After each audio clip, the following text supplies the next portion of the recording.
एक कॉन्ट्रैक्टर 3-4 साल से कॉन्ट्रैक्ट वर्किंग में था, उसके बाद उसने खुद का दुकान सेटअप करके बिजनेस स्टार्ट किया और शुरू से बिजनेस अच्छा कर रहा था, लेकिन 1 साल बाद उसके पास कोई सही से डाटा नहीं था कि परचेस और सेल्स कितना किया, प्रॉफिट कितना हुआ, कैश कहां गया, बैंक स्टेटमेंट में कुछ पेमेंट्स है वो किसको और किस रीजन से गया है।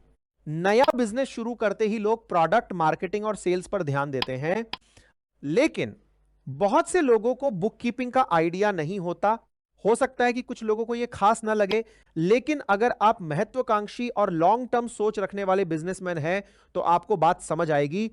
बुक कीपिंग का मतलब सिर्फ एंट्री करना नहीं है, बल्कि बुक कीपिंग का मतलब है अकाउंटिंग के लिए सही डेटा कलेक्ट करना। अकाउंटिंग बाद में होती है, पहले डेटा बनता है। बिजनेस स्टार्ट होते ही क्या करना चाहिए? Tally install, journal entry, ledger नहीं। सबसे पहले चाहिए कि डॉक्यूमेंट्स, बिल्स, रिकॉर्ड सिस्टम का अरेंजमेंट हो। कौन कौन सा डेटा रोज कलेक्ट करना चाहिए?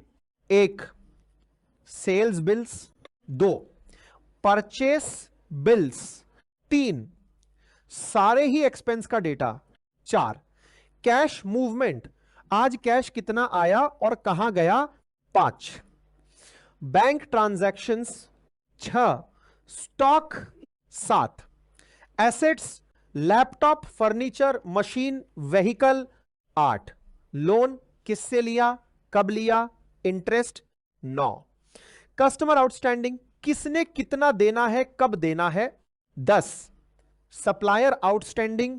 अब अकाउंटिंग के लिए क्या रेडी होना चाहिए? महीने के आखिर में अकाउंटेंट को सिर्फ यह देना है: sales register, purchase register, expense register, bank statement, cash summary, stock report, asset bills, loan details, GST bills, outstanding list. बस अब अकाउंटिंग आसानी से हो जाएगी। अब अकाउंटेंट क्या करेगा? इन रिकॉर्ड्स से जर्नल, फिर लेजर, फिर ट्रायल बैलेंस, फिर प्रॉफिट एंड लॉस, फिर बैलेंस शीट बनाकर रेडी कर देगा। अगर शुरुआत से बुककीपिंग सही है तो अकाउंटिंग आसान है।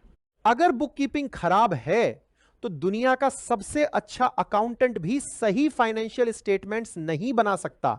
बिजनेस ओनर को रिकॉर्ड्स प्रॉपर रखना चाहिए ताकि बाद में अकाउंटिंग, जीएसटी, ऑडिट और इनकम टैक्स बिना परेशानी के हो सके।